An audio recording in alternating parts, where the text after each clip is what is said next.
ఉత్తరప్రదేశ్ ప్రయాగ్రాజ్లో 144 ఏళ్లకు ఒకసారి వచ్చే మహాకుంభమేళా వైభవంగా జరుగుతోంది. కోట్లాది మంది భక్తులు గంగా, యమున, సరస్వతి నదులు కలిసే త్రివేణి సంగమంలో పుణ్యస్నానాలు చేస్తున్నారు. జనవరి 13వ తేదీన ప్రారంభమైన మహాకుంభమేళా ముగింపు దశకు వచ్చింది. ఈ నెల 26వ తేదీన మహాశివరాత్రితో మహాకుంభమేళా ముగియనుంది. ఇప్పటికే 60 కోట్ల మంది భక్తులు ప్రయాగ్రాజ్లో పుణ్యస్నానాలు చేసినట్లు ఉత్తరప్రదేశ్ ప్రభుత్వం వెల్లడించింది.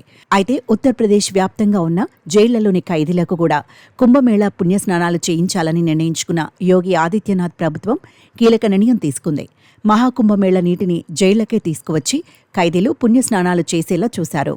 ఉత్తరప్రదేశ్లోని 75 జైళ్లలో ఉన్న ఖైదీలు త్రివేణి సంగమంలోని నీటితో పవిత్ర స్నానాలు చేశారని ఉత్తరప్రదేశ్ జైళ్ల శాఖ మంత్రి దారాసింగ్ స్పష్టం చేశారు. లక్నోలో జరిగిన కార్యక్రమంలో పాల్గొన్న ఆయన ప్రయాగ్రాజ్ నుంచి పవిత్ర జలాలను రాష్ట్రంలోని 75 జైళ్లకు తీసుకెళ్లి 90,000 మంది ఖైదీలు స్నానాలు చేసేలా ఏర్పాట్లు చేసినట్లు వెల్లడించారు. ప్రపంచవ్యాప్తంగా ఉన్న భక్తులు అంతా కుంభమేళాకు తరలివచ్చి స్నానాలు చేస్తున్నారని పేర్కొన్నారు. యూపీలోని ఖైదీలకు మాత్రం ఆ అవకాశం ఎందుకు కల్పించకూడదని తమ ప్రభుత్వానికి అనిపించి ఖైదీలకు కూడా పుణ్యస్నానాలు చేసే అవకాశం కల్పించాలని నిర్ణయం తీసుకున్నట్లు వివరించారు మంత్రి దారాసింగ్.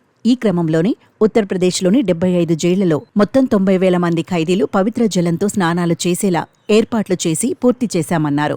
स्थिति ऐसी नहीं कि वो आस्था की डुबकी लगा सके, उसके अनुक्रम में ही एक निर्णय किया गया, जिस निर्णय पे ये चीजें रहा कि महाकुंभ से जल को यहाँ प्राप्त किया जाएगा और कारागार में निरुद्ध बंदियों को उपलब्ध कराया जाएगा ताकि इस महापर्व और आस्था की डुबकी वो भी लगा सकें और जो है उसका पुण्य कमा सकें। तो कहीं ना कहीं उसी के अनुक्रम में इस महापर्व से जोड़ते हुए स्नान पर्व का कार्यक्रम कारागार में संचालित किया गया है।